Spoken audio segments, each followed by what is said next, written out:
Welcome to the Where's the Finish podcast. We are three runners talking to our friends, sharing stories about running, training, life, and asking the essential question, where's the finish? WTF. Hey everyone, welcome back to Where's the Finish podcast. I'm Joe. I'm Kevin. And I'm Shebe. Tonight we have with us someone that, I don't know, a lot of you have probably seen this guy out. If you stayed long enough, you watched him finish. God damn, Joe. Our good, Going right for the jugular. Very true, though. Jesus. our very good friend Jesse Schultz. Hey, Jesse. Hi, how you doing? Good, man. Thanks for coming. Dude, I'm so excited to get you on because you have had an incredible year. I mean, you have. I don't know. Your accolades are just really long, really expansive. But somebody you know always what I'm comes in last. Hey, if you get the award for the person who's taken the longest to do something, so it's that's harder than it is, in my opinion, to be out there. Absolutely. You know, dude, when it takes you, 15 hours to do what someone else does in 7 hours, they don't really understand. No, they don't. They just can't. Or something that takes you 2 days, it takes them 1 day. We got some runners out there that will, do a 100-miler in, sub 20 hours, and they are even faster than that, and probably never ran long enough to watch the sun go up and down twice. That's a bad day. And it's a completely different race for you than it is for someone else. Sure is. I know. I experience it. Yeah. I've done the same thing, taken a long time. I've been back of the pack. Yeah, I showered, napped, and then came back, and then hung out and drank more beer, and then I saw you finish. Yeah, back of the pack is not easy, but one thing that I think is really cool. It also is you've motivated me myself personally to watch you tackle these really hard things at the stage in life that you're in. So I think it's a unique part of your story. How old are you, Jesse? 74. 34. 74. I thought for sure he said 34. He said, "Oh shit, he said 30. I was 34 in 1985. There you go. 74 when you found ultra. And we do talk about that this is for a lot of people it's an older person sport. You don't see a lot of 20-year-olds doing ultra. When you do see them, if they have the mental toughness to do it, they usually do really well. But a lot of times people aren't finding ultra until their late 30s, 40s, 50s. Yeah. I think Disposable income and time. Yeah, and also Yes, it takes a life experience to build enough Hatred? mental toughness. Enough Well, hatred for the world. Hatred might do it, Yeah. but just the mental toughness it takes to be able to be out there for days. So this year, Let's I know you've had some incredible stuff. Yeah. Absolutely, but let's tell us a little about who you are, Jesse. Who am I? Yeah. Yeah. Well, you know my name. Yeah. Yep. And I guess where am I? I'm an old guy. And I know you're real good friends with our one of our previous guests, Nicole Armbruster, as well. So, so I feel like she might be a little bit of some of the reason why you're doing what you're doing. Yeah. I mean, when I was like in my late 40s, early 50s, I did some running, but like 3 miles at a time. Is that when you started running? Did you do any running in high school? No. No. What about anything in college or after college or anything like that? No. So you started just picking up running at like 40. 49. 49. Wow. Okay. I did it for a few years, Yeah. but mainly I rode a bike a lot. Okay. Did you do anything competitively with bike? No, the only event I ever did was MS 150. Okay. Yeah. But I just used the bike for my transportation Yeah. for like 30 years. And So wait, how did you live in a place where you could actually bike from place to place? Where were you at that you could actually use it as transportation? I found I could do it anywhere. I mean, I was in the suburbs of Philadelphia when I started doing that, and it was easy to do in Washington, D.C. I lived in Truth or Consequences, New Mexico, a town of like 7,000 people in a county of 12,000. Yeah. And I used to ride my bike from there to Las Cruces. That's a long way. 60 miles to a campground called Radium Springs. Yeah. I know exactly. Wonderfully tasting water. And That sounds so familiar. I think He said Radiator Springs. Not Radiator. Joe, you gotta let go with this. She's Googling it, man. I wanted her to Google Radiator Springs. But I found I could get around without a car just about anywhere. Yeah. Even when people told me I couldn't. But here, you did it anyway. Yeah. Yeah. So alternative means of transportation has always been your thing. Hey, I do want to say something because some people have, because we just touched on the fact that you're really close friends with Nicole. Whenever I first met Nicole, we wondered if she just had her an old man, like, you know, like was this her boyfriend? Was this her? I had no idea. Do you get that sometimes with you and Nicole hanging out? Yeah, but we make sure to say we're best friends. We've known each other for like 20 years, over 20 years. So you're not robbing the cradle over there. No. Well, when I first met Nicole too, I thought she was 10 years younger than she is too. That's true. Yes. Yeah. So she's young looking. Yeah, for sure. I've always looked older than I was, but maybe I look at my age now. Well, yeah. Your age finally caught up to your looks. Yeah. Well, I don't know, dude. I mean, like this last year with all the training you've been doing, you look super good right now. I mean, like you look very fit.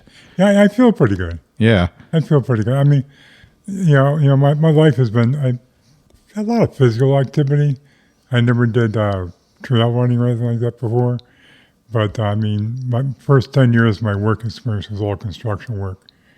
A lot of climbing, a lot of lifting. Mm-hmm. And after that, then I started doing the bike thing. And, so I've led a pretty active life. So I guess I was okay starting at 72. Starting at 72, never trail ran ever until you were 72 years old.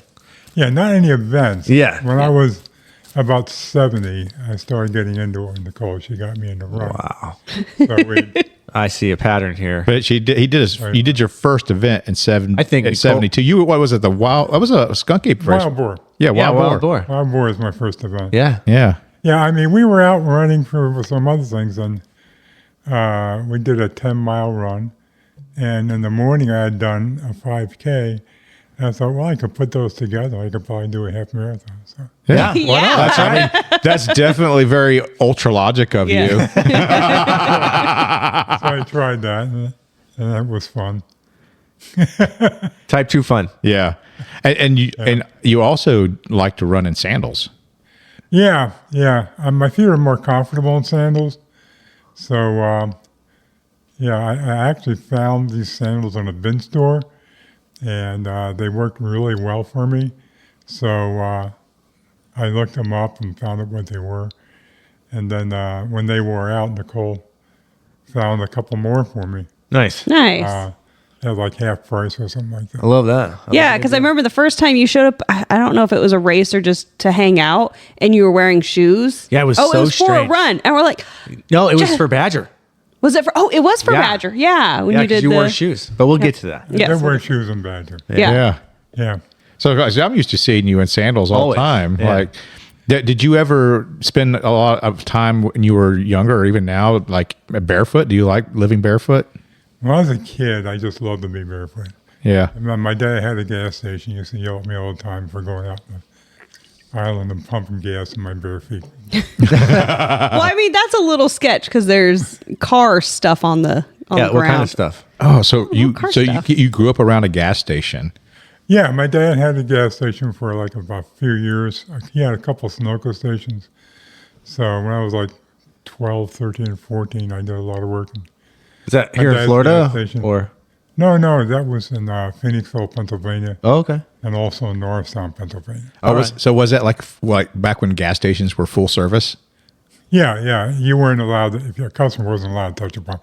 This is like the mid-'60s. Okay, yeah, because there was a lot of like 63 full to 60. service until like the early 80s. I think they just No, kinda, they kind of remember that. They kind of went Yeah. out. There are places regionally still do that. like Yeah. like New Jersey. It's There's against the some law places- for you to yeah. pump your own. Is that gas. really? well, Is that it Oh my gosh. started- Let's see. It started after the oil embargo in like 73. After that, they started having the option to pump your own, and then It just grew out of that. And now you have to pump your own. Yeah. Okay. So as of now, this is kind of crazy because it wasn't this way like 10 years ago or anything like that. But New Jersey is mandatory full service. Wow. And Yeah. then Oregon, they've changed recently. So now did they are self-service allowed, but they have to offer full service. Well, I think part of the issue, especially like Interesting. New Jersey, was like it's like drive-offs and things like that, theft, issues with the gas. So I think they probably have to, and also there's like an economy around it too. There's a whole bunch of people now that have people jobs surrounding that wouldn't have jobs. So Oregon just started that in 2023 where you can pump your own gas. So that's new. Yeah. Huh. If you live in Oregon, tell me about It was pumping your own gas. How weird you going made to it. New Jersey, and then like I got out to pump my own gas, and I didn't know. Get back in the I mean, he car. got mad at me, dude. He was like aggressive, Yeah. like nasty with me. But I don't know. Full service was really fun. I mean, like I was a kid, there was a full service gas station in Ocala until maybe the mid 80s, maybe early 90s. I think it's maybe the late 80s. I don't know, but it shut down. It was over near the Ag Center. Oh, okay. And the lot's still empty as far as I can. I don't think there's anything built there now. Yeah, but but I mean, full service is full service. yeah, Check your oil. I mean, you pop the hood, you check the oil, you check the water level, the batteries. and if someone brought their wife in with them, No, Joe. Joe's just like full service. You wipe the front windows, you wipe the back windows, and then you did that while you had somebody else, being fueled up too. so as a kid, you were No. doing full service like gas station stuff. Yeah. So did people tip you or was it just the expected? What? Like, did people give you a tip or anything like that? Or No, I never got. no, it was just part of It it. all went to his dad. Yeah. Yeah, like there's like weird tricks. I remember like talking to a guy that worked at a full service gas station one time, and they would write like a sticker, like we get your name and put it inside the gas cap or like inside the vehicle, so that whenever you pulled up, they could open up and they would know your name. And they would that's they crazy. would call you by name when you pulled up, like, "Hey, Mr. Miller." That's interesting. I'd be Seymour Butts. Yeah, like yeah. I mean, you used to do all kinds of little things like that. Mike Hunt. Also, people, it was smaller community, so you would see the same people and get to know them. Where gas is different, communities are different. People are much more spread out, more transient now. There's something new. One of the things I really wanted to get Jesse on here for is every time I spend time on trail with him, I learn something new about this guy. Yeah. He has got, Yes. he is a storyteller. He's got so many interesting things he's done. It's like, I mean, we talked about, I just said transient, transient, how our society has become more transient, but this dude's been living transient for his whole life. Like, nomad. yeah, like a nomadic lifestyle. Not really. More or less started that in my early 50s. Really? So there's still time for me. Yeah, absolutely. Because you have lived the life that I want to live. Like when I retire, the first thing I'll do is do the Appalachian Trail so I can be out on my own for 6 months in the woods. I did a lot of like hitchhiking around the country and stuff like that. And that was after your 50s? Yeah. Okay, so then what spurred that to happen? Like between, when you were a kid working the gas station to 50 and then like changing your life like that. What were you doing in that in-between time? Oh, well, I did a lot of things. I started out factory work, then construction work, and then I did photography. I started selling computers. I started working with computers, became a sysadmin for a while, and then in my 50s, I said, screw it, and I just took off on a hitchhiking trip. So you were like early into the computers. Yeah, he's like, fuck this shit, I'm out. On the ground floor. That's really cool. Yeah, in the early 80s, like when the IBM PCs first came out, I was working selling them at a computer store. Was it Circuit City? I got into corporate sales. It was a place called CompuMart Micro Center. Yeah, Micro Center, CompuMart. Yeah. Like I supplied waste management with all their PCs. Oh, cool. I made tons of money selling See? computers, Oh, yeah, I bet. garbage, man. That place probably doesn't even exist anymore. Oh, Like, Micro Center Does it? still exists. so like I went to the Greenway office today and they had a sticker on their window. It said security provided by Radio Shack. Oh, sweet. I'm like, That's very Love funny. it. I'm like, you guys might want to take that sticker down. No one's going to That's believe pretty you old. That's because pretty there's old. no Yeah. Radio Shack anymore. I remember the trash 80s, Yeah. the TRS 80s. Do you remember? There are some. Are there some? Yep, there's some. Really? Yep, some there's There's like actually, 2 of them. You know, you guys are not gonna believe this, but there's 6 to 7. 6, 7. Nice. I used to love Radio Shack. Yeah, Radio Shack's awesome. They had all like the niche things that you didn't need. Yeah, they had Yeah. CB radios. I remember They did, that. Yeah. There's all the DIY stuff. Yeah, a lot of small component level things. Yeah, if I needed like a specific type of cable or an adapter to connect. Yeah. I was going to say, I remember when I had my first computer and then I realized that it didn't have everything I needed to play The Sims. Yeah. And so then, of course, because I'd saved up for several months from my job to buy this computer. And then I'm like, I can't play The Sims on this thing. So I had to like get some upgrade stuff. And We are definitely from the 1900s. Y'all, we're talking about. I mean, do you remember Gateway computers? The ones that yeah. look That like was our cow? first There's a cow. gateway. Oh, Had a yeah, cow like on a it. cow on it. Our very first home computer was a gateway. You know what I had? Bitch, I'm a cow. I had a web TV. I know yeah. Web TV. Yeah. Yes. So when I was a friend of mine had Web TV. When I was deployed to Afghanistan, that is how my wife sent me messages. Is through Web TV. Text messages. So we had a at Web TV. Our first email address would have been at webtv.net. That's good. At least you didn't use Ashley Madison. My first computer was a Commodore VIC-20. Oh, yeah. Had 5K of memory. It's like no memory. So you had to. Did it print off on those when you made Dot it print off a matrix? dot matrix with like the green white striped paper? Yeah, well, I didn't have a dot matrix printer for it at that time, but I didn't have a printer. But I used a black and white TV, Yeah. and the characters are 20 characters across. Could you play Pong on it? Yeah, it has some good games actually. But there were a lot of like text-based games on those Yeah. earlier, Yeah. like Oh, I love those. the Commodore 64, I think, had Yeah, a lot the of the Commodore text-based. 64, Yeah. Yeah, Hands down, the best game ever on Atari. Hear me out. What do you think it is? I don't know. We're waiting. We're waiting. I don't know. Listening. Duck Hunt? I don't know. No, That's- it's the Alf video game. That's not.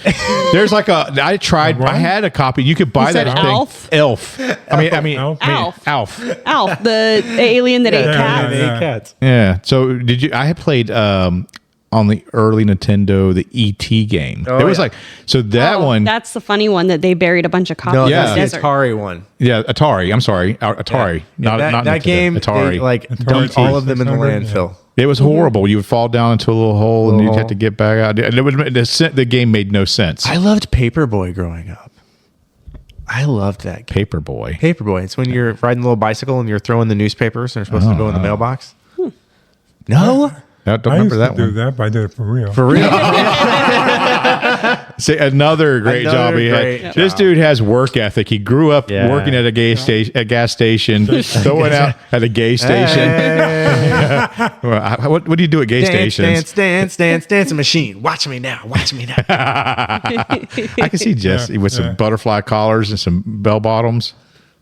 Did you ever wear butterfly collars and bell bottoms? I hated bell bottoms, but at one point it was all you can get. Yeah, I believe that too. Because when you're wearing bell-bottom jeans and you're on a construction site, and these things are like outside your ankles and you're catching everything, Yeah. Oh. catching rebar and everything. I hated those things. But you yeah. couldn't find anything else. I can't imagine working In like in the early construction in 70s. bell bottoms. I can't imagine working in construction. So because you worked at a gas station as a kid, did that have anything to do with you kind of taking on a love of being, or do you even love it, the skill of being a mechanic? So you're pretty mechanical too. Yeah, I'm not the best mechanic. My housemate's a much better mechanic. He does a lot of stuff, but I'm a decent mechanic, I guess. I worked in my dad's gas station, and I did all the lube jobs and oil changes and stuff like that. I tried the lube jobs, but you I was know, like 12 or 13. just can never get that piston But, lubed well enough. Joe's on one. My first car was a 59 Chevy, Jumbo. and I blew 4 clutches.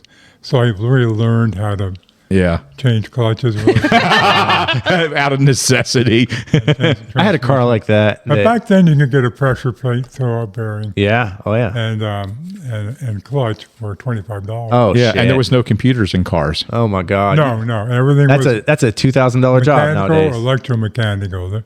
There was nothing electronic except for the radio. Yeah. Yes, that's true. Now, did you go to college or did you learn things like as you were doing it, like a tradesman? Yeah, I never went to college. I just learned things as if Life I got experience. interested in something, I got into it. And then by the time I was in my 30s, I found myself working in places where I was the only person without a college education. Well, I mean, that says something a lot about you and your, intelligence. Because if everybody else has a degree and you don't, and you're keeping up with everybody. I just got interested in things, Yeah. and it was fun working with computers. Yeah, I mean, because you were literally, I mean, before computers were really a marketable thing that every household could have, you were working with these things. That's pretty impressive. Yeah, my first experience with a computer was I did take a couple of college courses. And I took a course in Fortran, and I was the only A in the class. And I just put in the back of my head, okay, I can work with these things. And a few years later, then I got a job working with them. Yeah. I mean, I didn't know what was going on then. I thought a compiler was a little electronic box stuck in the computer. Is it not? Oh, Shay. That was an IBM 360 mainframe. Yeah. Yeah. I had a 368. Wow. We're definitely telling our ages over here, by the way. I will tell you, I got my first computer, the brand I got was because of the Dude, You're Getting a Dell Dude, you're commercials. And I was like, I want attractive man's computer. That's why I got a Dell, because that cool guy in the 90s or the early 2000s. We got a Compaq, I think was the first one I had. It might have been an IBM though. I don't even remember what my first one was. I remember it had Windows 3.0 on it. Yeah.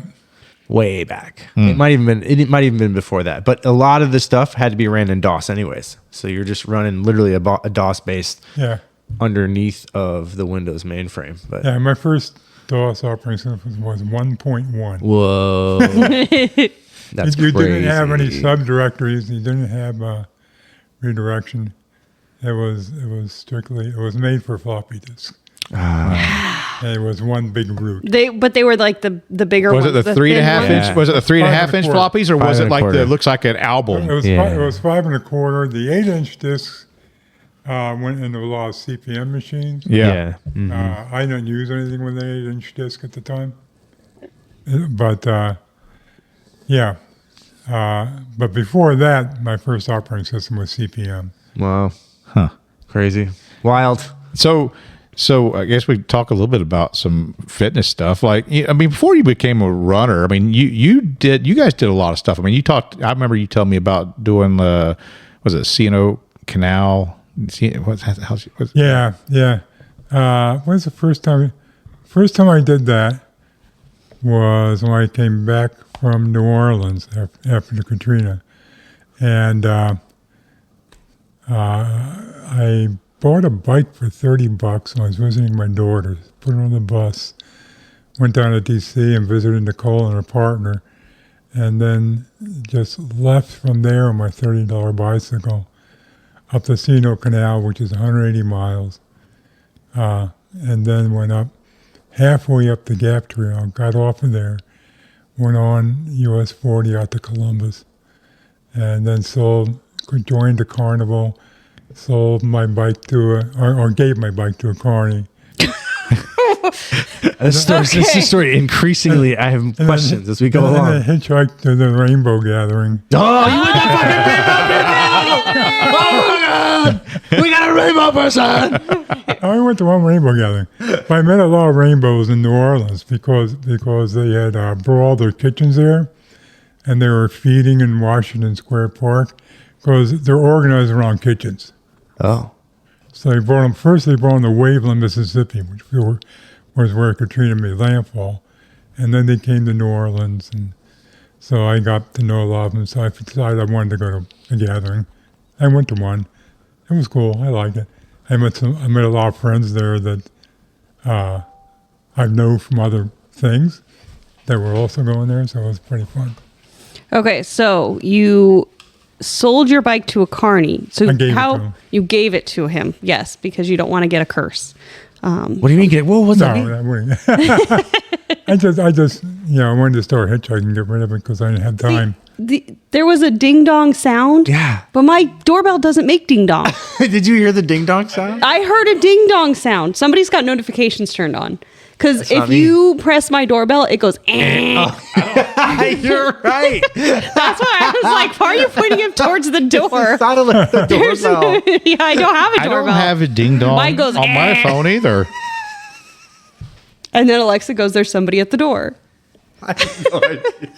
There it went again. It's not me. Joe. It's not me. It might be me.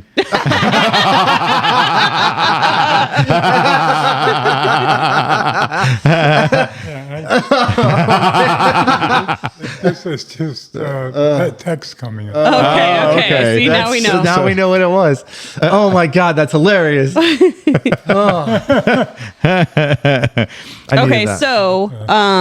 so how did you join the carnival? Like working with the carnival? No, I just ran out of money, so I worked there for about a week.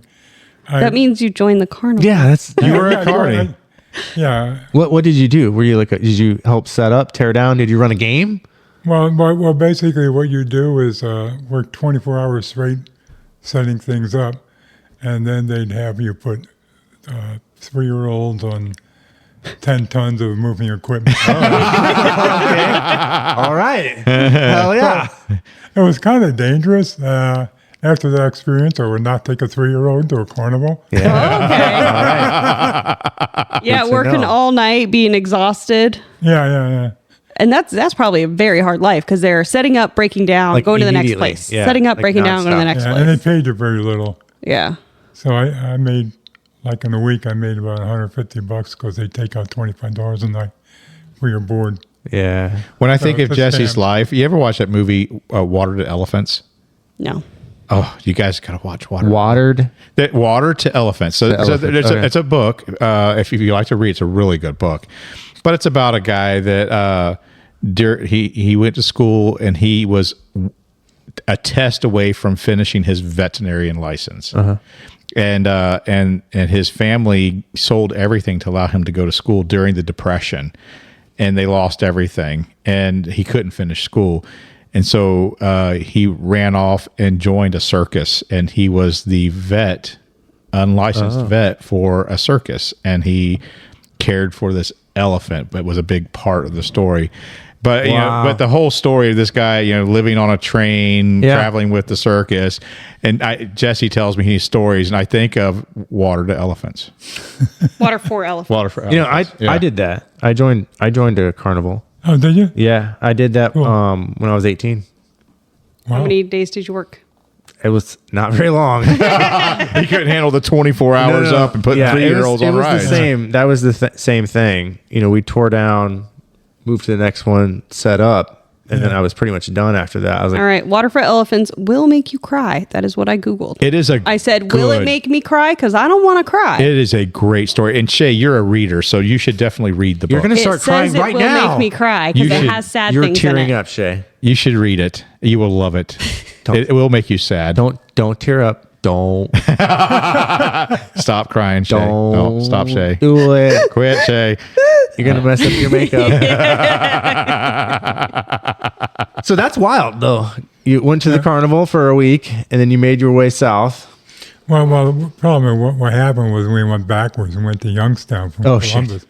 So I had to hitchhike a little further to get to Rainbow Gathering. How long did it take you? I mean, how far did you travel Colorado. on your bike to get to the carnival? Because you started. 500 miles. It was 500 miles on See, and like- on a $30 bike you bought. Yeah. See, and like the thing is, people are like, I'm going to ride my bike 200 miles with my $10,000 bike. And you're just here with your $30 bike doing hundreds The of problem miles. is I didn't have a rear carrier. Oh, I couldn't afford one at the time. So everything was like in a backpack? So I had I had a day pack, I had a bedroll and a laundry bag. And I hung the laundry bag over the seat. just hanging over the yeah. seat with the bedroll in it. And what I did was I kind of like moved the seat back a little bit. And what happened was that screw under the seat broke while I was on the gap trail. Ow. The trails. And I managed to take my towel and tie it back on. And then I rode, and about 10 miles down the road, there was a hardware store. And so I managed to buy that screw. And I also picked up a rear carrier. Smart. Which helped a lot on the trip. So, yeah. And then I got a flat tire right at the top. So when you left the carnival to go to the Rainbow People, what was your mode of transportation there? How did you Hitchhike. I know you hitchhiked, but like tell us about the hitchhiking trip. How'd that go, man? Well, my way of doing it is to get on an entrance, because it's illegal to be on the interstate or the highway itself, except in Oregon. But I don't even do that in Oregon because it's a stupid way to ride and making people slow down. Yeah. So you go on the entrance ramp, and normally you fly a sign, and you fly a sign to a city within a reasonable distance, and you get somebody to pick you up to that city, and then you change the sign. Draw one line through that city and draw another city underneath it. I had a big poster, and I kept folding it. And when I was done, the poster had the name of Every city. all the cities. Except once you get to California, that stops working. I didn't go there on that. That was a different hitchhiking trip. I went there. California, you don't fly a sign. You use your thumb, and you get short rides. That's just the way it works. I didn't know there was a hitchhiking culture. There's a Hitchhiker's Guide to the Galaxy. Yeah, or to the United States. And that's why I always took a towel with me. Yeah, That's right. exactly. That's right. Exactly. He's a That's hippie why you prude. take a towel with you, Joe. But, except on the 101. 101 it's very hard to hitchhike in California, except on the 101. It's the easiest place in the world to hitchhike. Huh. Just enough people willing to give you rides? I don't know. It's especially in the Pacific Northwest part of California. Yeah. So what? There were a lot of serial killers. What decade were you doing this in?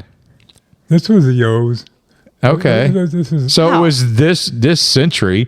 That's because I remember like 2005, 2006. like in the 90s, it got to where no one would hitchhike anymore because there were so many The Zodiac. there was like serial killers and people were scared of people and like no one would pull over for a hitchhiker anymore. The only time things were a little sketchy is one truck driver was kind of suicidal. Oh, shit. He was telling me his problems and he wanted to kill himself and all this stuff. And I was just trying to make him feel happy. Yeah, it's like, please feel happy. Don't take us both down. That was probably the sketchiest. I have never picked up a hitchhiker, but I have picked up people and given them rides that looked like they needed a ride. That's a hitchhiker. Well, they're not hitching. They're not hitching. No. Like I had when I was in North Carolina, we were in coming out of Hot Springs, where the Appalachian Trail is. We used to go down there and swim and hang out in the rivers and stuff. We didn't live maybe an hour from there, maybe 45 minutes. But there's a road, a long road that goes over the mountain, and there was someone walking along the road, and obviously his vehicle had broke down, and he was miles from nowhere. I mean, it was just. So I picked, that guy. I remember like one time there was a family walking down the road, and they looked like they were just carrying all this luggage and had all these kids, and they were struggling over Silver Springs. And I pulled over. I said, "Do you guys need a ride somewhere?" Because they looked like they were trying to get to somewhere, and they were actually going to like an apartment, like 5 miles down the road, but carrying 3 kids and luggage and a dog and all. I'm like, and I just loaded them up and took them. That sounds like a country song. But it probably was like a country song. But, so like when I see someone that looked like they were in need, I would do it. But I've never picked up purposefully like someone that was actually trying to hitchhike. Yeah, I have picked up Many a hitchhikers, actually. Now, I sometimes will even look for someone that looks like a hiker. Yeah. Now, if I see someone like, because we live right here by the Florida Trail, like if I saw someone that looked like a through hiker or something like that, but the people that I see carrying stuff is not a hiker. These are, like I see a guy the other day and I thought, maybe I should give him a ride. But he carried all of his stuff wrapped up in a sheet, thrown over his shoulder. Like Like a bindle. Yeah. So I have a hitchhiker story, but I do need you to earmark this. Because this is not going to be something that can be released in the actual pod episode. It's going to have to go on our website. Okay, hold on. Okay. All right, so Marked. It's marked. Marked. All right. Marked. So I picked up a hitchhiker once. Joe, first off, there's kind of a little bit of a backstory here. This was 2003, maybe. Probably 2000, late 2002, early 2003. Okay. Fresh out of high school. Had a fake ID so I can go to all the places. I had met this lady on the internet. Oh, okay. I met this lady on the internet. This doesn't sound like hitchhiking. This sounds like online dating. I'm getting to the hitchhiking. I'm getting to the hitchhiking. So her and I were driving and we're going to this local nightclub. You were driving, she was riding. Yeah. And this guy jumps out in front of us. He's covered in blood. Okay. Covered in blood. No shirt. Blood all over everywhere. And she's like, stop. So I slam on the brakes. We stop. We pick this guy up. Come to find out, he lived in the same apartment building that I did. Wow. Yeah. It's crazy. But that's not the crazy part. The crazy part was what happened to him. He got into a fight and then got really, really drunk at the bar, got into his car, crashed it into the school, ditched the car, hitchhiked. We picked him up unknowingly, and then he reported the car stolen. I'm just like, what is fucking... The cops showed up. They want a whole police report from everybody involved. And I'm like, I just picked up a hitchhiker. That's all that happened. Like, I didn't even know either one of these people at all in my house. And I'm just like, what is fucking happening? Why can't we release that? Yeah. Well, why can't we share that story, Kevin? Well, because I think you were being very dramatic there about sharing the story. Well, because here's the thing, like the whole crashing the car and then signing the paperwork saying that we didn't crash the car when he did crash the car. You didn't crash the car. He crashed the car. But I don't know that he crashed. But you did know he crashed the car. I didn't see it. Well, how would you know that? And then there's a statute of limitations. limitations. That's true. Way over. Oh, Yeah. that's probably true. And I didn't even know the guy's name. You said you were like a teenager. So yeah, that was like decades ago. Ah, damn, Joe. I'm old. Yeah. Are you a teenager 17 or a What did you teenager bring 19? here for us? Sweet baby Java. 19. Teenager 19. I had to put an ice cube in it. Oh, that's good, Shay. Would you like one? Yeah. Absolutely. If you got them, give me 2 of those. Yeah, I'm double sure fisted. you are forgiven.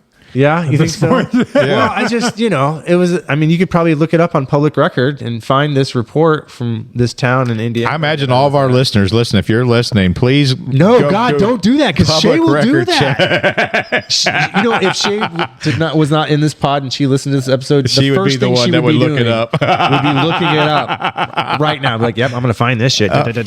Speaking of Shay looking things up, I was thinking about her the other day when I was sitting at the stupid traffic light by my house that never changes. Oh, yeah. We know. Yeah. And so I finally got a wild hair. I wrote down the exact information I could off of the traffic light, and I finally called the county because no one was going. And Shay was the one that said it would be the county that I needed to call on that light, and she was spot on. I told you. Yeah, I know my street signs and they said well we'll have to look at our map and see if that's one of our lights, and then she's like, yep, that's ours, and it's fixed now.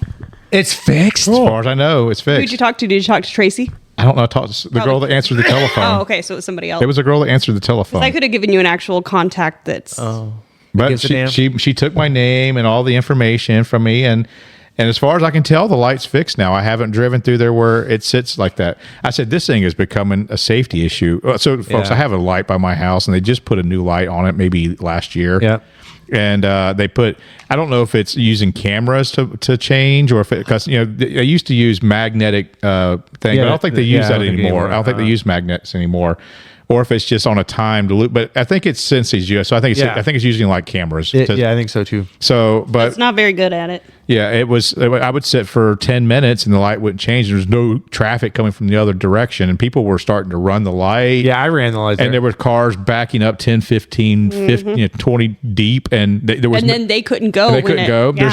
There's no turn lane, and then when the light turned, as soon as you went through it, it was yellow. Like one or two cars would get, like 3 or 4 cars would run the light trying to get through it.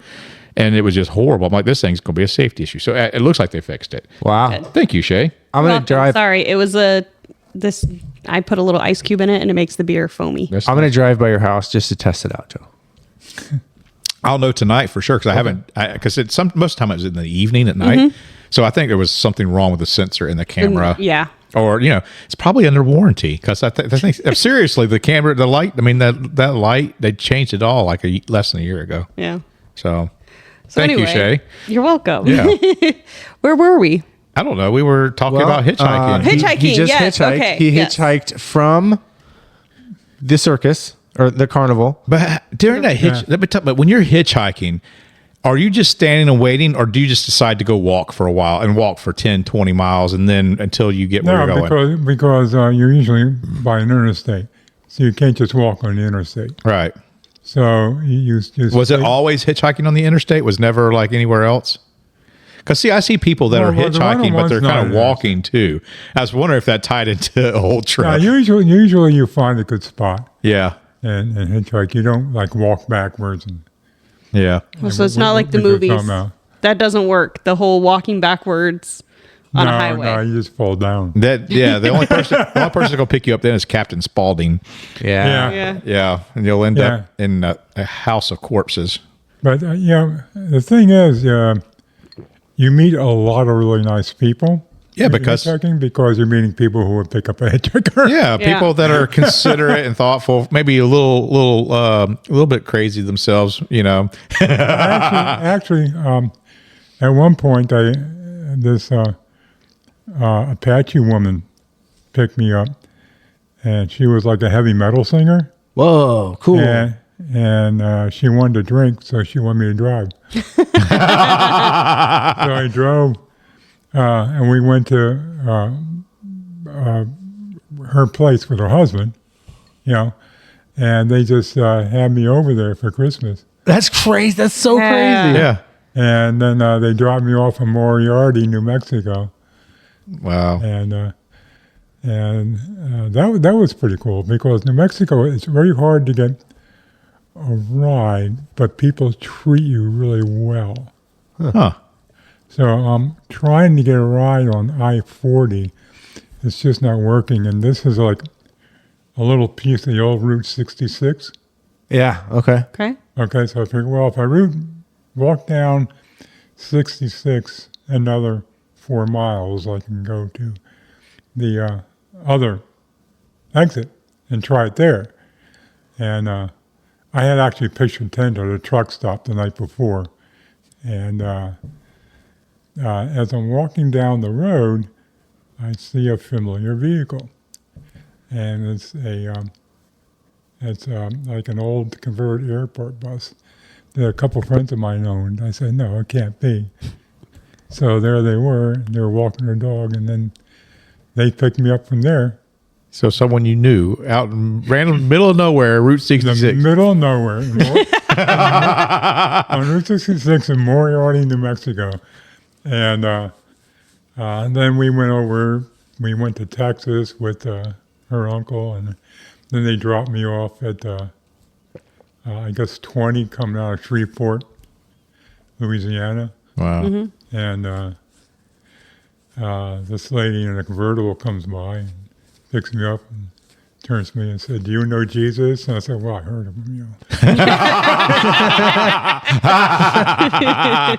So And then she takes me down there, And we have a nice conversation. You know, I'm not getting converted or anything.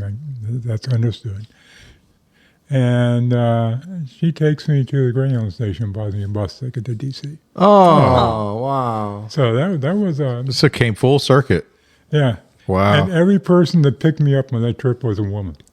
Wow. That's Really? interesting. That's very interesting. Yeah, because Yeah. I would have thought that the ladies would have been. Well, you were. No, the one was with her husband, and the first one they picked me up. but you're a good looking dude, so I get she it. was You know. Native American.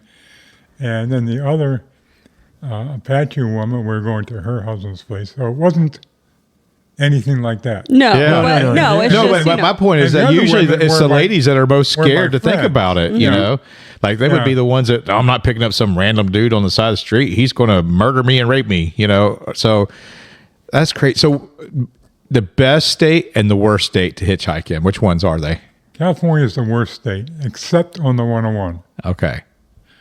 The probably the best state might be Oregon. Okay. So right next to each other. Yeah. It's funny how they could be right next Yeah. door, be so completely different. Well, I mean, if you're in Oregon, where I was hitchhiking anyway, you're in the Pacific Northwest. And then the 101, Northern California, that's also Pacific Northwest. So from Washington State through Oregon to Northern California toward the coast, that's one culture. Yeah. yeah. Yeah. And Now you guys lived up for a while in Arizona too, because you got property out there, right? yeah. We went, Nicole said she wanted to buy a RV and wanted me to check it out. So we went and she bought the RV, paid $3,000 for it. It was a 1978 Holiday Rambler based on the old Chevy van. Yep. The old workhorse chassis. And we were just doing, where the heck were we? We were somewhere. I think we were in, where the hell? Anyway, she asked me, hey, you want to just go traveling? I said, yeah, I've been wanting to travel some more. So we just started traveling in the RV, and we went to Gainesville to this schoolie thing where people build out schoolies and stuff like that. And we For people who don't know, like schoolies are referencing like school buses that have been converted. Yeah. I didn't know that term for a while, so. yeah, we got interested in that. So, but we're on the road. Where are we going to build it out? So I said, well, they got cheap land in Arizona. So she looked it up, and there was some cheap land for $1,200. So we went out there. We found the place, and you had to kind of use GPS to find your property. And it was kind of like off road, but we got there, and then we got this deal on a bus in what do you call it? In Nevada, not Reno, the other gambling place, Las Vegas? Las Vegas. And it was an old city bus that had been turned into a party bus. Oh. It had Did it have like a stripper pole? It had a stripper pole. I don't see nothing wrong And our friend with a little bump and grind. and our friend Luke used to be a stripper. He's like 6 years old now. So he decided to demonstrate he hadn't taken his clothes off. He decided to demonstrate on the pole. So anyway, we drive this bus, and this bus is governed at 50 miles an hour. Yeah. That's because the steering doesn't work much well over 35. So there's a lot of play in the steering.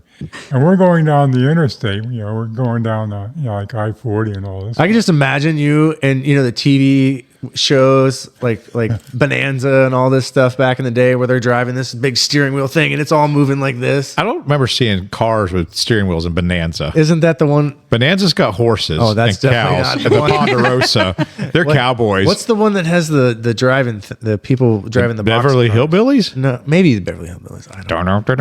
Don't. Anyway, it started falling apart a little bit. That was Green Acres, by the way. Was We it? just- yeah. Oh shit! Fuck. The window was falling off. And when that happens, it makes the engine stop. Wait a So minute. Nicole Have you There's an seen? interlock? There's Nicole is standing up there holding the window Oh open. my God! This Well, is I'm cool. driving this bus, and we get to the land in which basically I'm driving a city bus off road. So we get there and we find a place to park, and we start working on it. Have you heard of the show called The Grand Tour? No. I feel like You guys would like it. what you've experienced with this bus is exactly what they experience every single time. Going on roads that should not be driven on That's by right. the cars they're on. Yeah. I mean, I have driven off road and everything from my old 59 Chevy to a 1962 TR3 Wow. sports car Okay. to that big city bus to all kinds of stuff. So, So the bus makes it to the property. Does it make it off the property? no. The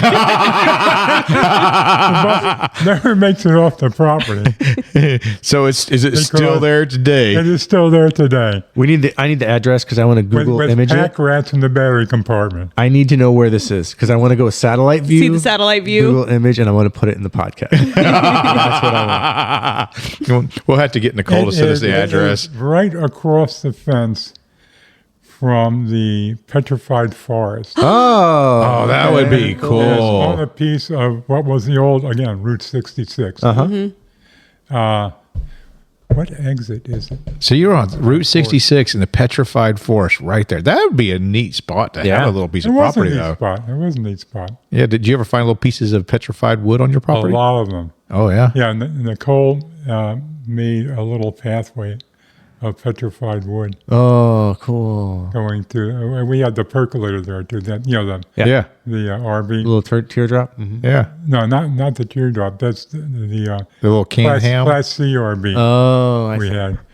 We got the canned ham. We also had got some land in New Mexico, and we pulled a bunch of stuff onto there. So you buy a piece of land, you just drop a bunch of stuff on it, and then go to buy another piece of land, drop some more stuff. So there's these little camps that you've built along. yeah. I'm not going to get into why we were going back and forth,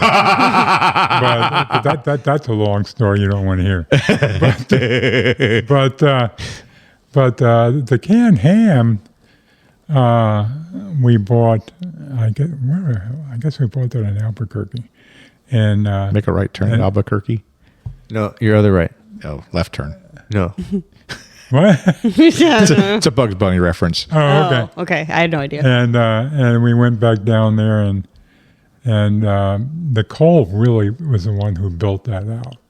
We had a shell. Yeah. She did all the carpentry work. I did like the electrical work, and then we got a new set of bearings put on it. It was made in 1955. If doomsday ever happens, the apocalypse happens, We're going to you guys. We're Yeah. going to live with you guys. Yeah. We're bringing our podcast equipment and we're going to chronicle it. We're going to podcast from the apocalypse because Nicole and Jesse are going to take care of us. We've done a lot of DIY. Day 67. I mean, we had an off-grid place in Northport that we built out, and they told us we had to take it all apart. Yeah, that's crazy. But we had solar up there, and we had an outdoor kitchen, and we made all that stuff. We gave $100 to somebody who was taking apart an old deck. So then we had to take all the stuff apart because they made us leave, even though it was Nicole's property. Yeah. And we hauled that up there, and we rebuilt it in sheds, and we turned that deck into a pool deck. Florida's bad for it. A lot of other states are too. That you just can't live off the grid. You got to have at least, Yeah, that's true. utilities.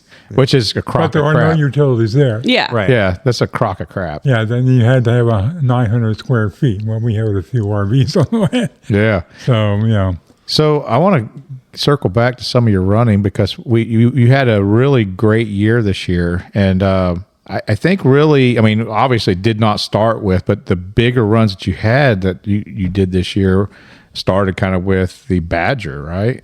yeah. I had never done a marathon before. I wanted to try a marathon. So I had fun doing that. That was Yeah. good. Yeah, we talked about you on our episode that we recapped Badger, that a little yeah. bit. You met a friend out there though. Oh, yeah, it was kind of funny. It was another guy my age, actually a little older. He had a big white beard, and he was 75, and he was born on Christmas. Oh, wow. His name is Saint Jesus. Nick. No, it can't be Saint Nick. He comes on But Christmas. we actually got to talk, and we came in together, and they thought we knew each other, but we didn't. We just had this long conversation. Just came in and joined at the beards. Yeah. We came in together. It was kind of fun. And that's the cool thing too of like you find somebody your pace and you just hang out with them and you learn all their stuff and you get to tell your stories and Yeah. I mean, you meet a lot of nice people when you're doing this. That's kind of what's keeping me in it. Yeah, for sure. yeah, because you've done a lot of you the guys. like That's skunk right. Yeah, absolutely. because you've done a lot of the skunk ape events. Yeah. And then you got the idea that you wanted to do even longer than a marathon. Yeah. Yeah. I wanted to do the 35 miles. Nicole signed me up for the 50. I mean, she does this stuff. Okay. Nice. Well, right before you got your 50 mile, we'll talk to you about a second. You guys did the Yeti 100 virtual challenge thing, right? Yeah. And that was the first time you hit a ultra distance, right? Yeah. So y'all, tell me about that one. What'd y'all do? We started out in downtown Ocala near this running store, and Yeah. we got to just run wherever we wanted to. So what is the concept of the race? What do you do? It was 5. What was the idea? Was it 5.2 miles every 4 hours for 24 hours. So I guess it ended up being like a 50K. Yeah. And That's a fun way to do it too. Have you yeah, ever done fun. it, Kevin? No, And I then- like and- sleep. It's a really fun format. I prefer sleep. and then we went out to Juniper Springs, Oh yeah, that's right. and we ran there, and you were there, Yeah. You guys did like a and different. you ran with me Yeah. on 1 or 2 loops. I think it was 2. Two loops? I think 2 loops it was. That was Yeah. fun. So like y'all did something like a different route every time. Like where some people would have like just got a 5.2 Yeah. mile loop and just went and did that. And that's what they done. Yeah. But you guys did like 5.2 miles in Ocala. Then y'all went to Juniper. Yeah. But then you did like the Florida Trail in one direction. Then you did the Florida Trail in another direction. Then you did like around the parking lot. And then you guys just kept changing your I route. didn't go all the way in the one direction. Nicole did, and that was a shame because she got triggers. God, I hate it. I went to this fallen log and said, well, no, I'll just turn around here and go the other way for a while. What month was that? She went past that. that was I forget. September? Yeah. Yeah, I think it was Yeah. September. Oh yeah. I forget. Yeah, that sounds. But there's That's- chiggers. There's always chiggers out there though. Yeah. Well, there wasn't this last week. It seemed pretty good Oh, okay. because it's cold. It's cold enough Yeah. that they're not as They're dead. active. They're dead.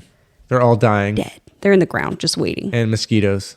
See, you never could figure that out. Like, right when you go up north and it's like in where it gets really cold and it snows all the time, like the mosquitoes die. There's no bugs. Right. So how do they come back to life if everything's dead when the snow kills them all? They just lay dormant. They just do they migrate back north then? Is that how it is? I guess their eggs are laid in Yeah. water, and even if the ice covers it. They'll still survive. They'll survive and the then cold, hatch harsh later. winter. Yeah. Yeah. They have a frog, a little wood frog up when I was up in the Carolinas that dies basically. I mean, it's dead, no heartbeat, no nothing. And it resurrects in the spring. And whenever they do, they all chirp all at one time. It's a really magical thing with these little dead frogs come back to life every year. Those are zombie frogs, Joe. They are zombie frogs. They literally. Okay, so mosquitoes survive winter through various strategies, primarily by entering a dormant state called diapause in sheltered spots like basements, wood piles, or sewers as adults, or by overwintering as hardy eggs in soil or water with larvae sometimes surviving in deeper unfrozen water pockets, all while significantly slowing down their metabolism to wait for spring. Yeah. That's crazy. How long can they live in that dormant state? Apparently all winter. Well, I it was just doesn't say, curious. but it also, as soon as it hits below 50 is what usually triggers them going dormant. Well, think about like this 7-year cicada. So it's not because every 7 years there's only one cicada outbreak. It's because it's a 7-year life cycle. yeah. So they drop their larvae into the ground. They live under the ground, dormant basically for years before they emerge and become this cicada. Interesting. If you're an entomologist, please let me know. Yeah. So yeah, and I think the wood frog thing is pretty cool. That is cool. That it just dies, is dead, and it comes back to life. I was dead for 27 minutes. What? What? Okay. Oh, no. Fuck. Tell- Goddamn, Jesse. Let's get it. I tell you, this guy has got stories. Listen, Okay, if- you're dead.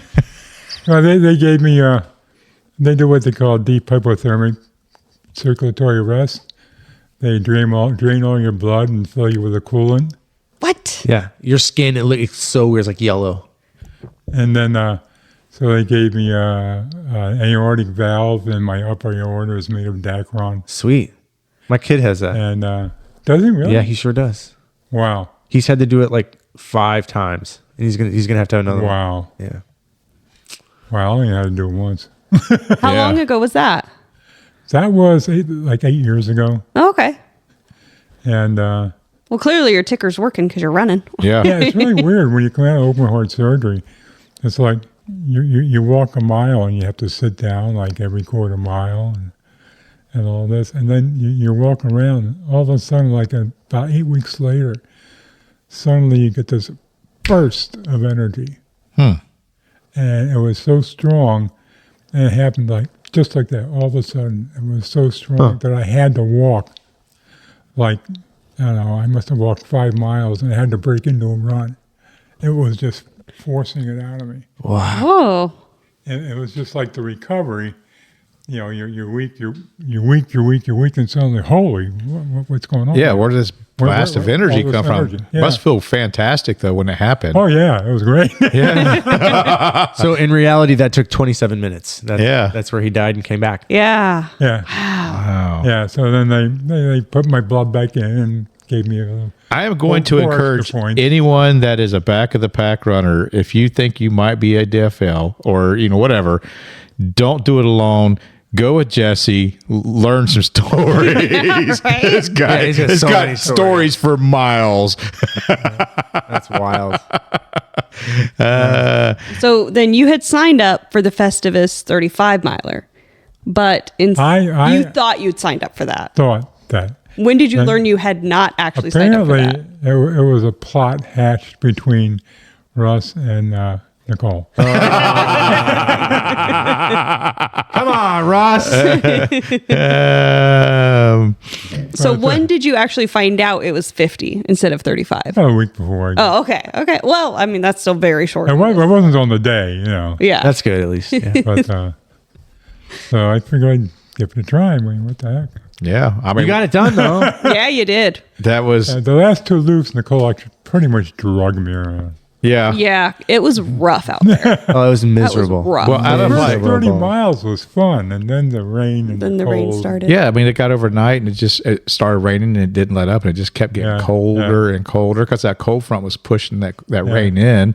And then, of course, it just felt colder because you were wet and drenched Yeah. and going all night long doing that. Yeah. I mean, but what? That's why I DNF'd at 65. Well, there was like 6,500 milers signed up, only like 19 finished. Mm-hmm. I mean, so they either DNF'd or they dropped down to the lower distance. It's like it was a very intense race. I met 2 people on that trail that said it was their first running event. One was their first in 15 years, and that was the 10K. She was doing 100. Wow. Another one, it was a young guy who'd never done a running event before. He was doing 50. Oh. Wow. So I don't know if they made it or not, but That's rough. That's Yeah. crazy. Well, I can tell you, so my wife did that race too. I mean, also all of us were out there. Yeah. And she decided just the last minute, like 2 days before the race, she's like, what do you think about me running 100 miles? And we have a family member that's in recovery, and that is a big recovery community up there. They're really involved in that. Yeah, she knew yeah. that was one of their big missions. And she's like, I would like to dedicate this run to this loved person. And I'm like, well, yeah, why not? Just do it. Sign up. What's the worst can happen? By mile 22, she had the ultra lean, and so it was a 7 7.25 mile loop. Yeah. And she went out. We got her to go out for 3 more laps. But one of those laps, I said, Jesse, you can go out with him. You're able to walk. You don't have to push yourself, and you guys could make good company. And so, I mean, she ended up DNFing at mile 44. She got 44 miles in. You still kept going. She didn't have one more in her, but she wouldn't have got that lap done had you not carried her through it. So, yeah. I didn't physically carry her. I just walked with her, Yeah, but you carried her. You carried mentally her. carried her. I mean, at some point, I seen her grabbing hold of you, though. So she did need for balance a few times, apparently. Okay. I think she said something about one with the creek crossings or something. You might have kept her from falling in or something. Well, somebody else helped with that, too. Oh, okay. Yeah. Yeah, there were that was a really I really loved that course. It's like a 7-mile loop. Yeah. And it is just so nice. There's actually, quite a bit of climb for us Floridians. It's like 200 to 250 feet per loop. Yeah. And it's gorgeous out there. And there's 2 different water crossings. One is a little more precarious than the other, and it's got like a wire thing that you can hang on to as you're crossing it just to be safe. But as much as it rained, that course never got muddy. never. It never got muddy. I mean, it rained all night long, and there was no mud. So it just rained and rained. Well, there were a couple squishy spots. Yeah, I busted my ass on one of them. So I went out with Nikki and did her last loop with her, and it was after it was in the morning hours. It rained all night long, and the course was neat. It was just really nice, like manicured. It was so good. But yeah, I mean, so the last 2 laps, Nicole went out with you on yours. Yeah. Yeah, she made sure I finished. Yeah, she was going to go out with Paul. I think it was. And Paul had hooked up with you guys. Yep. And he had running partners, and she's like, well, Jesse, I think he needs me. And she says, I wonder if Paul would be okay if I just went with him, since he's already, since Paul was already run with you guys. And I guess she checked in, and everyone's like, yeah, do that. And so she geared up and went out with you. Yeah, I appreciated that she did that. Well, she owed you since she signed you up for those extra miles. Those were the 2 laps I wasn't expecting. Exactly. That's right. Exactly. Those were the Nicole miles there. Yeah. Very good. But so how did it feel, towards the end of that thing, on that going out on that last lap, knowing this is your last lap? How'd that feel? I was tired. Yeah.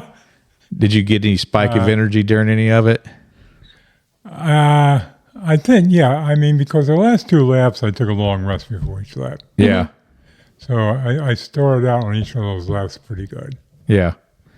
But it would probably wane as you got towards the end of that lap. Yeah. Well, the funny thing was, in the first part, I felt really good the first 20 miles, and then for the rest of it, I was like walking kind of slow. And then I got that spurt. Yeah. At that point, up to about 30 miles, and then the rain happened. Yeah. But there was a point there where I slowed down and did get a spurt. And then it was at that point. So yeah, I mean, in a 50-mile race, especially as long as you're out there, you definitely have enough time to go through some highs and lows. Yeah. And how was you taking care? I mean, what was you doing during those low points to kind of rally yourself? Just keep on walking. keep on walking, right? Yeah. I mean that's all. I mean, what can I do? Well, this is what I do now. I know lots of things. I go. I know lots of things you could I'm do. in the middle of the freaking woods. What am I going to do? Just gonna keep moving forward. And slow down. I'll freeze. That's also true. So how was it coming across that finish line there for your 50-mile? It was okay. I mean, yeah, I came across kind of slow. I didn't do the run-in. Across the finish line. Yeah. Did you know that you were? I usually try to do that. Yeah. Yeah. Just try and fake and be like, I've been running like this the whole time, guys. Yeah. I didn't do it this time. Now, did you get the last runner award? No, he wasn't DFL. He wasn't DFL? I did get it though, because apparently the last runner had dropped from 100 to 50. Oh, so they weren't eligible. So you are For the an actually award. So eligible. I got the Yeah. DFL award, which is a nice water bottle. Yeah. A nice steel water bottle. I like it. So, Yeah. See, there's something to be said for getting DFL because well, the sombrero DFL gets folks, cool stuff. They do. They put out like sombrero folks. They make a point of it with their. I think they call it the Slow Ass Award or something like that. Yeah. Yeah. So they just do they always give you something really nice if you're last in their race. Kevin, whenever we first did our 50K, he got the award. So they And do. had Joe known there was an award for DFL, he would have made Kevin go. Absolutely, he would have. But he can say that he beat me in a race. I did. That's the only time he could say that. Yeah. Well, I went further than you. That's true. For now. For now. For now. Listen, Andy Matthews, I just got off the phone with him, checking in with him, doing the bear and boar. He's probably got one more day left, about less than 60 miles now. And, it got me thinking, man, could I take a couple weeks off from work and do this? I'm like, I think this would be fun. You have 8 days. I could, Starting now. I think I would take 12, but okay. I allow staking in and out. No, burn. I'm just saying. But it's not 150. It's 450 almost. Yeah. A little different. A little bit. Yeah. Slightly. It'd Yeah. still be nice to stake in and stake out. I think it would be nice to have a small little camper, not Yeah. have to leave because you're wasting time driving back and forth. Very true. You gonna got a camper ring, bro? I have one, but I know someone that needs to get a smaller one. That'd be a lot more convenient than the Taj to take around with me. Well, we got that little thing. Nicole Yeah, that little built. thing Nicole built The would forest work. fire, that would, Heck yeah. yeah. Yeah, it's got me thinking I need to get a smaller Pull that one camper. about anything. You want to buy one? I know a guy. You know a guy? A guy is him. Yeah. That is me. Well, it's comfortable. It's got solar. It's got Yeah, she had it out at Juniper. Slept in it. She did, and she did a fantastic job. She restored that thing herself. Yeah. Did it Looks real good. Yeah, it looks really good. yeah. Nicole is really good with the hands. Yeah. She gives a good Hand- foot. She gives a good foot job. God damn it, Joe. Come on, Joe. If you don't know what that's from, listen to her previous Yes, they're episode. across Did Florida. she tell that story? Yes, she did. Yep. It's a very funny story. Yeah, between the two of you guys, like just stories for days, honestly.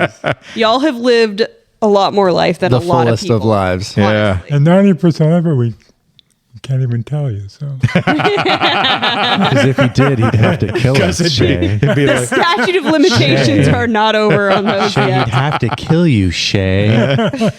he's a hitchhiker. Of course, he'd have to kill you. Why do you think it's so hard to hitchhike across California, Shay? It puts the lotion on the skin, or else it gets the hose again. Anyways. Jesse, thank you so much for coming and hanging out with us well, today. thank you. What's Thanks next? for bringing us. Well, I think we're signed up for a relay. We're gonna see you first at Long Haul, right? Oh, that's right. You're doing the furlongs. I'm doing the furlongs. It's Yeah. 12.5 miles. It's like a half marathon.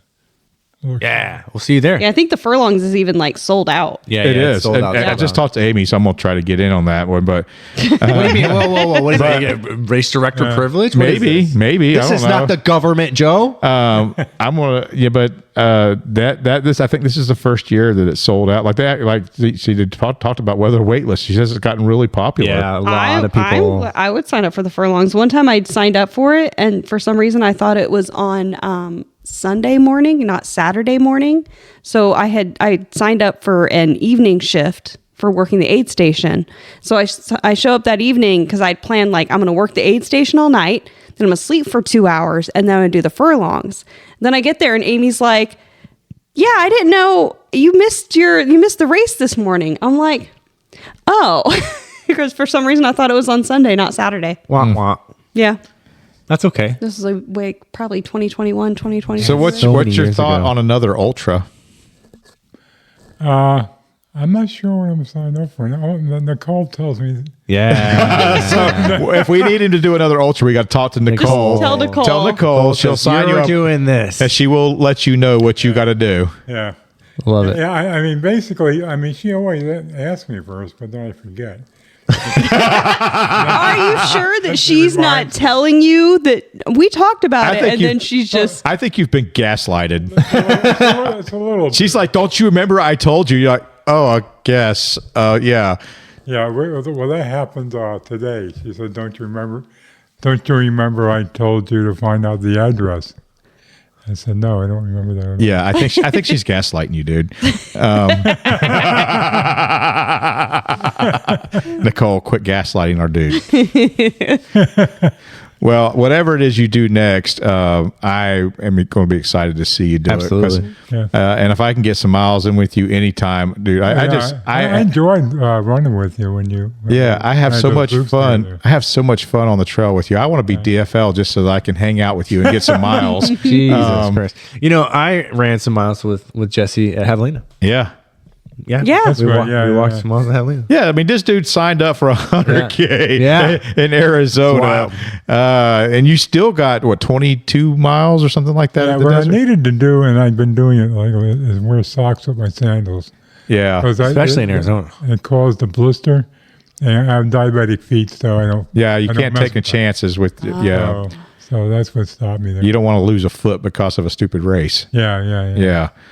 But dude, you look good. I can tell like this last race after I've seen you do it for, and you've had a lot of, because of your heart issue, you've had a lot of issues with like swelling in your feet and your legs and stuff. And like, that just seems to be resolved now. I mean, you look as healthy as I've ever seen you look. Yeah, I feel pretty good right now. Yeah.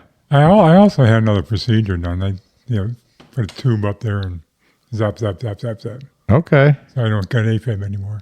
Oh, nice. And Nice. because I don't get AFib anymore, I don't take beta blockers anymore. Sweet. Because the beta blockers say as soon as your heart goes a certain speed, it says, no, you don't. Yeah. So- Wants to lower it down. So my heart is free to beat Yeah. as fast as I want to do now. So I got that done before I did that marathon. So this last year, I've been doing it without the beta blockers. Yeah. okay. Well, you've had Interesting. obviously made a difference because you've had a standout year. Looking forward to spending some more time on I think I'm gonna just sign up a race just to go hang out with you at the end. Okay. Yeah, let's- Joe's trying to he's trying to muscle his way into the furlongs. I see how it is. you know a race you could do with him that's coming up he's got is the Two Prairies. Yeah. Okay. Yeah. What is it? You've got the Two Prairies, Joe's race. Yeah. Oh, okay. You're doing the 18 mile Yeah. Okay. in March. There you go. I am? Yep. Okay.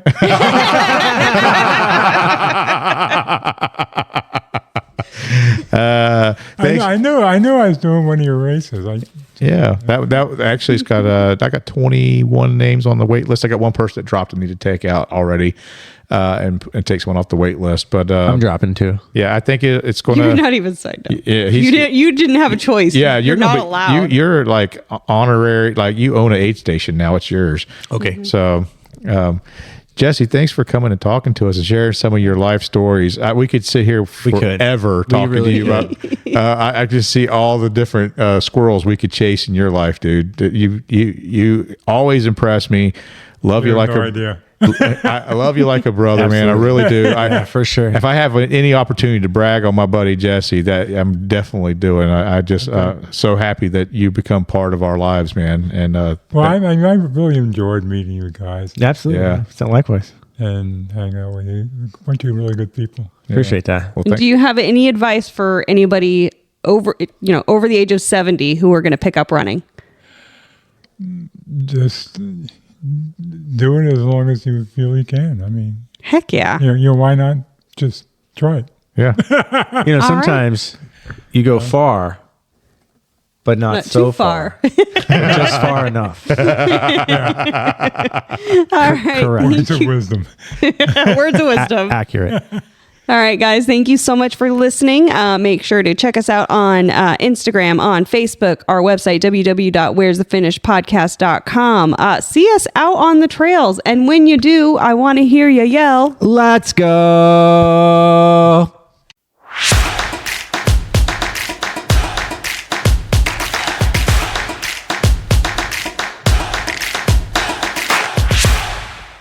That's actually when you have a long beard, it starts getting scraggly. Get a little scraggly at the end. You get scraggly with and it. it doesn't. And I started growing out the sides a little bit too. I usually trim the sides down to make my face look a little leaner, a little narrower. So you got to start in September. So I did. Yeah. I started like probably October. I'm starting now. I think it was October when I cut like Starting now for next year. I'm starting now for the next like 30 years. I cut about 5 inches. I think about 5 inches. At least off 7. Of it. And I cut like probably 5 inches off of it, and I stopped trimming the sides so that it would get a little fuller. Bushier. Yeah, bushier. So Every time you say that, it makes me think of Joe. So it looks fuller. Joe Fuller. Joe Fuller. It looks Joe My Fuller. Joe beard fuller. My fuller Joe beard. Joe Fuller. My fuller beard Joe.